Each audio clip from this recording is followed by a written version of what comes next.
Shalom. Devosi 1 Raja-Raja pasal yang kelima ayat 1-18. Demikian firman Tuhan.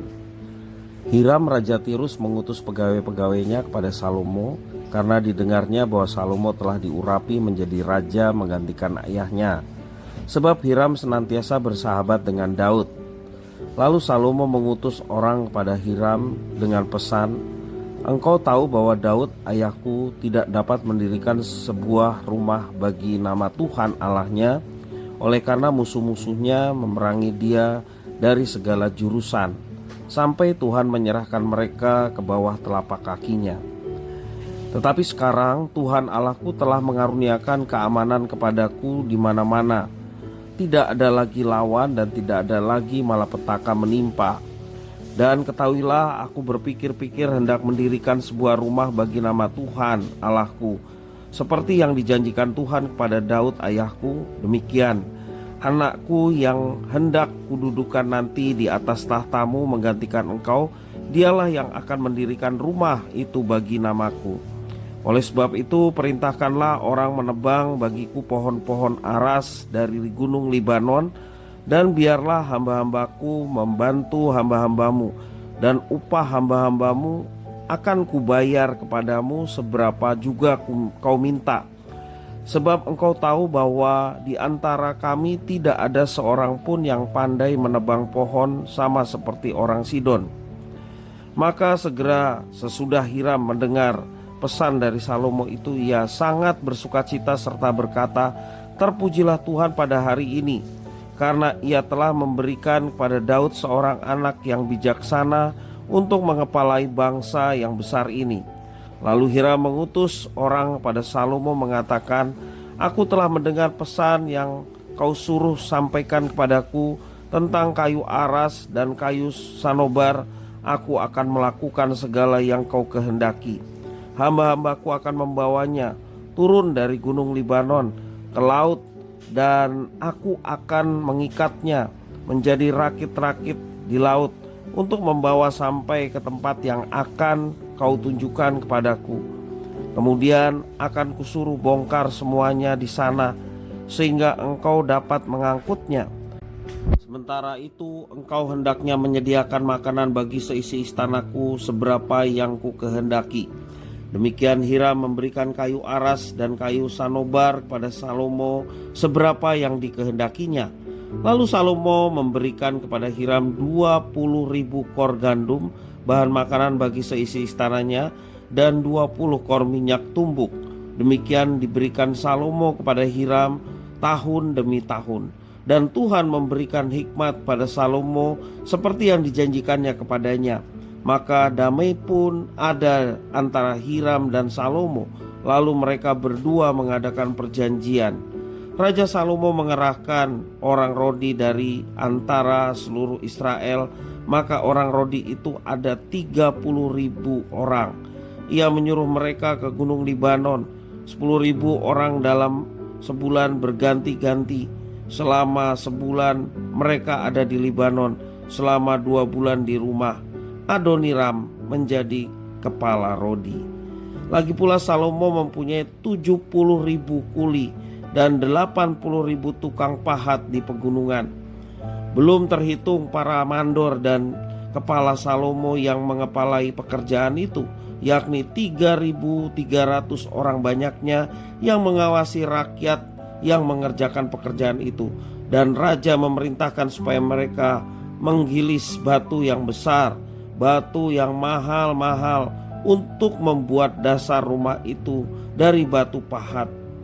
Maka tukang-tukang Salomo dan tukang-tukang Hiram serta orang-orang Gebal memahat dan menyediakan kayu dan batu untuk mendirikan rumah itu. Demikian firman Tuhan.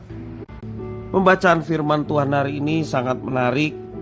Kita melihat bagaimana Salomo mempersiapkan pembangunan bait suci. Salomo meminta kepada Hiram Raja Tirus, sahabat dari Daud, untuk mengirim pohon-pohon aras dari gunung Libanon. Pada waktu itu kayu aras terkenal sangat keras, tidak mudah lapuk dan tidak mudah dimakan rayap, begitu tahan dan kuat. Serat kayunya begitu padat sehingga bagus untuk ukir-ukiran dan baunya juga ada bau khas pohon aras. Harganya pun tidak main-main. Salomo membayar dengan 322.500 kg gandum dan 4.400 liter minyak zaitun asli per tahun. Jika harga gandum yang terbaik dikonversikan ke rupiah sekitar 45.000 per kilogram dan harga minyak zaitun terbaik lebih kurang 300.000 per liter, maka setiap tahunnya Salomo mesti mengeluarkan sekitar 16 miliar. Jika pembangunan bait suci itu memakan waktu 7 tahun lamanya, maka harga bait suci itu menjadi sekitar 112 miliar.